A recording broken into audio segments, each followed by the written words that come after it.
বিশ্বনবীর আগমনে পুলকিত হয় দুনিয়া। জুলুম ও বহুবিধ কুসংস্কারে নিমজ্জিত ছিল। ঠিক তখনই আল্লাহ তাআলা হেদায়েতের আলোকে প্রদীপ রূপে পৃথিবীর বুকে পাঠিয়েছিলেন প্রিয় নবী হযরত মুহাম্মদ সাল্লাল্লাহু আলাইহি সাল্লামকে। তিনি পৃথিবীর বুকে এমন এক সভ্য সমাজ প্রতিষ্ঠা করেন, সমুজ্জ্বল আলোকে আবার উদ্ভাসিত হয়। আল্লাহ তাআলা বলেন, আর আমি প্রত্যেক উম্মতের মধ্যেই রাসূল পাঠিয়েছি, যাতে তোমরা আল্লাহর ইবাদত করো, কল্যাণ ও ন্যায় বিধান মেনে চলো। নাহাল আয়াত ৩৬। রবি অর্থ বসন্ত, আওয়াল মানে প্রথম। রবিউল আওয়াল হলো আরবের বসন্তের প্রথম মাস বা প্রথম বসন্ত। রবিউল আওয়াল আরবি হিজরির চন্দ্রমাসের তৃতীয় মাস, প্রকৃতি বসন্তকালে। রবিউল আওয়াল মাসে এই পৃথিবীতে শুভ আগমন করেন মানবতার মুক্তিদূত, সর্বকালের সর্বশ্রেষ্ঠ মহামানব হযরত মুহাম্মদ সাল্লাল্লাহু আলাইহি সাল্লাম। এই মাসে তিনি মুকাররমা থেকে মদিনা মুনাওয়ারা হিজরত করেন। রবিউল আওয়াল মাসে তিনি ইন্তেকাল করেন।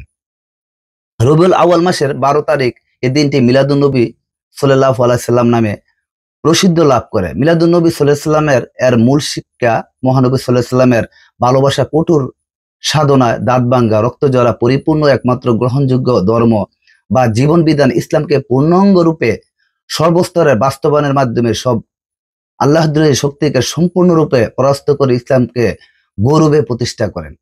মিলাদুন নবী সাল্লাল্লাহু আলাইহি সাল্লামের অর্থ নবী সাল্লাল্লাহু আলাইহি সাল্লামের জন্ম অনুষ্ঠান।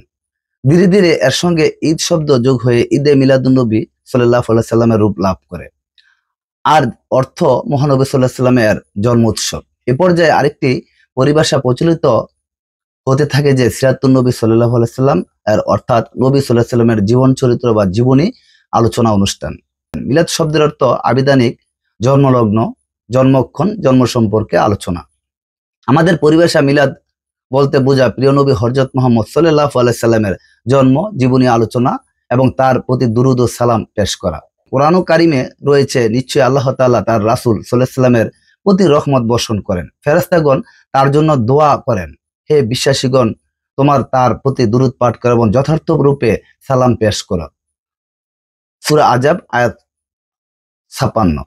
মিলাদুন নবী সাল্লাল্লাহু আলাইহি সাল্লামের মূল শিক্ষা কালেমা তাইয়্যিবা লা ইলাহা ইল্লাল্লাহু মুহাম্মাদুর রাসূলুল্লাহ। আল্লাহ ছাড়া মাবুদ নেই, মুহাম্মদ সাল্লাল্লাহু আলাইহি সাল্লাম প্রেরিত বান্দা ও রাসূল।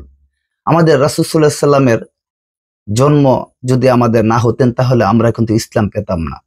রাসূল সাল্লাল্লাহু আলাইহি সাল্লাম যদি জন্ম না নিতেন তাহলে কিন্তু জাহিলিয়াতি যুগের যেই কঠোর পরিবেশ থেকে কিন্তু আমরা ফিরে আসতে পারতাম না।